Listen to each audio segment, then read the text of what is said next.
Hello everyone, All in One Bed channel presents ಕುಂಬಳಕಾಯಿ ಪಲ್ಯ.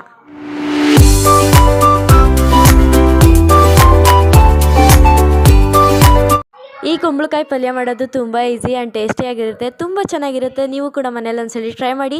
ಬನ್ನಿ ಈಗ ಈ ಕುಂಬಳಕಾಯಿ ಪಲ್ಯನ ಹೇಗೆ ಮಾಡೋದು ಅಂತ ನೋಡೋಣ.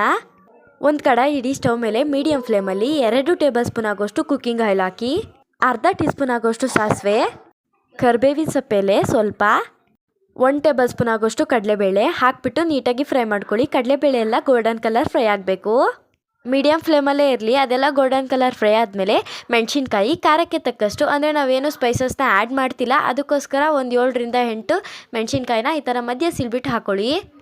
4 ಮೀಡಿಯಮ್ ಸೈಜ್ ಈರುಳ್ಳಿನ ಈ ಥರ ಸ್ಲೈಸಾಗಿ ಕಟ್ ಮಾಡ್ಕೊಂಡು ಹಾಕ್ಕೊಳ್ಳಿ. ಮೆಣಸಿನ್ಕಾಯಿ ಜೊತೆನೇ ಈರುಳ್ಳಿ ಮತ್ತು ಮೆಣಸಿನ್ಕಾಯಿ 2 ಕೂಡ ನೀಟಾಗಿ ಫ್ರೈ ಆಗಬೇಕು. ಆಮೇಲೆ ಶುಂಠಿ ಬೆಳ್ಳುಳ್ಳಿ ಪೇಸ್ಟು ಅರ್ಧ ಟೇಬಲ್ ಸ್ಪೂನ್ ಆಗೋಷ್ಟು ಶುಂಠಿ ಬೆಳ್ಳುಳ್ಳಿ ಪೇಸ್ಟ್ ಹಾಕಿದ್ರೆ ಸಾಕು.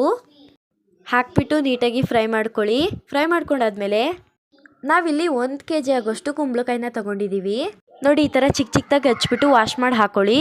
ಮತ್ತು ಇದಕ್ಕೆ ರುಚಿಗೆ ತಕ್ಕಷ್ಟು ಉಪ್ಪು ಹಾಕಿಬಿಟ್ಟು ಫ್ರೈ ಮಾಡ್ಕೊಳ್ಳಿ. ನೀವು ಕುಂಬಳಕಾಯಿ ಎಷ್ಟು ತೊಗೊತೀರೋ ಅದ್ರ ಮೇಲೆ ಡಿಪೆಂಡ್ ಆಗುತ್ತೆ. ಈಗ ಹೈ ಫ್ಲೇಮಲ್ಲಿ ಇಟ್ಕೊಳ್ಳಿ. ನೀರು ಆ್ಯಡ್ ಮಾಡೋ ಹಾಗಿಲ್ಲ, ಅದೇ ನೀರು ಬಿಟ್ಕೊಳ್ಳುತ್ತೆ. ಅಂದರೆ ನೀವು ನೋಡ್ಕೋತಾ ಇರಬೇಕು. ಹೈ ಫ್ಲೇಮಲ್ಲಾದರೆ ಒಂದು 10 ನಿಮಿಷದ ತನಕ ಫ್ರೈ ಮಾಡ್ಕೋಬೇಕು. ಅಂದರೆ ಒಂದೊಂದು ನಿಮಿಷಕ್ಕೂ ಇಲ್ಲ ತಳ ಹಿಡಿದ್ಬಿಡುತ್ತದು, ಒಂದೊಂದು ನಿಮಿಷಕ್ಕೂ ಈ ಥರ ಫ್ರೈ ಮಾಡ್ಕೋತಿರ್ಬೇಕು. ಅಂದರೆ ಕಂಟಿನ್ಯೂಸ್ ಆಗಿ ಮಿಕ್ಸ್ ಮಾಡೋಕ್ಕೆ ಹೋಗ್ಬಿಡಿ, ಯಾಕಂದರೆ ಕಟ್ಟಾಗುತ್ತೆ ಕುಂಬಳಕಾಯಿ, ಆವಾಗ ಪೇಸ್ಟ್ ಆದಾಗ ಆಗಿಬಿಡುತ್ತೆ, ಚೆನ್ನಾಗಿರಲ್ಲ. ಅಂದರೆ ನಿಧಾನಕ್ಕೆ ತಿರುಗಿಕೊಳ್ಳಿ, ಏನಾಗಲ್ಲ. ಹೈ ಫ್ಲೇಮಲ್ಲೇ ಇರಲಿ. ಈ ಕುಂಬಳಕಾಯಿ ಎಲ್ಲ ಅರ್ಧ ಬೆಂದಾದ್ಮೇಲೆ ಕಾಯಿ ಹಾಕಬೇಕು.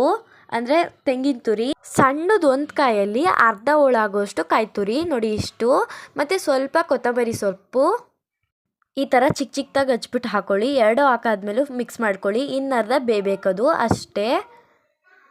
ನೋಡ್ಕೊಂಡು ಬೇಯಿಸ್ಕೊಳ್ಳಿ, ಜಾಸ್ತಿನೂ ಬೇಯಿಸೋಕೆ ಹೋಗಬಾರ್ದು, ನೋಡಿಕೊಂಡು ಫ್ರೈ ಮಾಡಬೇಕಾಗತ್ತೆ. ನೋಡಿ, ಈ ಥರ ಆಗಿರಬೇಕದು. ಈಗ ರೆಡಿ ಆಯಿತು ನಮ್ಮ ಕುಂಬಳಕಾಯಿ ಪಲ್ಯ. ತುಂಬ ಚೆನ್ನಾಗಿರುತ್ತೆ. ಸರ್ವ್ ಮಾಡಿಕೊಂಡ್ರೆ ರೊಟ್ಟಿ, ಚಪಾತಿ, ದೋಸೆ, ಪೂರಿ ಎಂದ್ರ ಜೊತೆನಾದರೂ ಚೆನ್ನಾಗಿರುತ್ತೆ. ನಾವಿಲ್ಲಿ ರೊಟ್ಟಿ ಜೊತೆ ಮಾಡ್ಕೊಂಡಿದ್ದೀವಿ. ತುಂಬ ಚೆನ್ನಾಗಿತ್ತು. ನೀವು ಕೂಡ ಮನೇಲಿ ಒಂದ್ಸಲಿ ಟ್ರೈ ಮಾಡಿ. ಹೇಗೆ ಬಂತು ಅಂತ ಕಮೆಂಟ್ ಮಾಡೋದನ್ನು ಮಾತ್ರ ಮರಿಬೇಡಿ.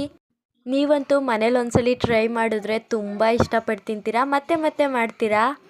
ಅಲ್ಲಿವರೆಗೂ ಯಾರ್ಯಾರು ನಮ್ಮ ಚಾನಲ್ನ ಸಬ್ಸ್ಕ್ರೈಬ್ ಮಾಡ್ಕೊಂಡಿಲ್ಲ, ಈಗಲೇ ಸಬ್ಸ್ಕ್ರೈಬ್ ಮಾಡ್ಕೊಳ್ಳಿ, ಲೈಕ್ ಮಾಡಿ, ಶೇರ್ ಮಾಡಿ, ಕಮೆಂಟ್ ಮಾಡಿ ಅಂತ ಹೇಳ್ತಾ, ಯಾರ್ಯಾರಿಗೆ ಯಾವ್ಯಾವ ತಿಂಡಿ ಇಷ್ಟನೋ ಕಮೆಂಟ್ ಬಾಕ್ಸಲ್ಲಿ ಕಮೆಂಟ್ ಮಾಡಿ. ನಾವು ಅದನ್ನು ಖಂಡಿತವಾಗ್ಲೂ ನಿಮಗೋಸ್ಕರ ಮಾಡ್ತೀವಿ.